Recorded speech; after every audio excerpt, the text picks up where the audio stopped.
ఒకప్పుడు ఓట్లకు పోతురంటే కాళేశ్వరం చుట్టే నడిచేది ప్రచారం అంతా.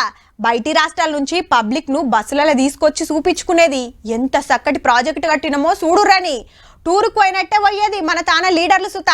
ఇక మేడిగడ్డల పిల్లర్లు గుంగిన కాంచలి ఆ ముచ్చటే ఎదుతలేరు బీఆర్ఎస్ పార్టోళ్ళు. అవును, ఇంతకు ఎంక్వైరీ చేస్తానికి కమిటేషే కదా నుల్లా, అసలు ఏం దాకొచ్చిందో అరుచుకుందాం పాండ్రి. మేడిగడ్డ అందాలు చూసి అవాక్కైందట ఎంక్వైరీ కమిటీ. పిల్లర్లు ఏడ గుంగినై, ఎంత గుంగినై, ఎందుకిట్లా అయింది, ఎవరి లాపర్వా అనేది తెలుసుకున్నారు. ఇంజనీర్లను అడుగుతుంటే ఒక్కొక్కటి చెప్పిరట. కాళేశ్వరం కథలు బయటికి తెస్తానికి జస్టిస్ పిసి ఘోష్ సారు చైర్మన్ గా సర్కారోళ్ళు కమిటేసిరన్నట్టు. ఓ మల్క హైదరాబాద్ హెడ్ ఆఫీస్ లా ఆఫీసర్లు ఇంజనీర్లతోటి మీటింగ్లైనాయి. గీసిన నక్షలు, పెట్టిన ఖర్చులు, వాడిన మెటీరియల్, కాంట్రాక్టర్ గురించి రిపోర్టులు తెచ్చుకున్నారు. సల్లగా ఏసీ కింద కూకుంటే కాదు కదా, హగో గందుకే ఇయాల సీదా మేడిగడ్డ కాడికొచ్చిరన్నట్టు.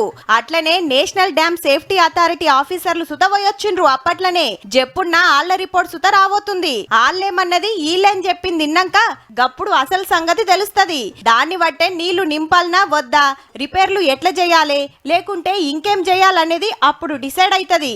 కానీ 1,00,000 కోట్లతోటి కట్టిన కాళేశ్వరం ప్రాజెక్టుల 4 గంటలకే మేడిగడ్డకు పగుళ్ళు, అన్నారం కాడ బుంగలు పడ్డాయంటే ఎంత బందోబస్తు కట్టిర్రో చూడుర్రిగా.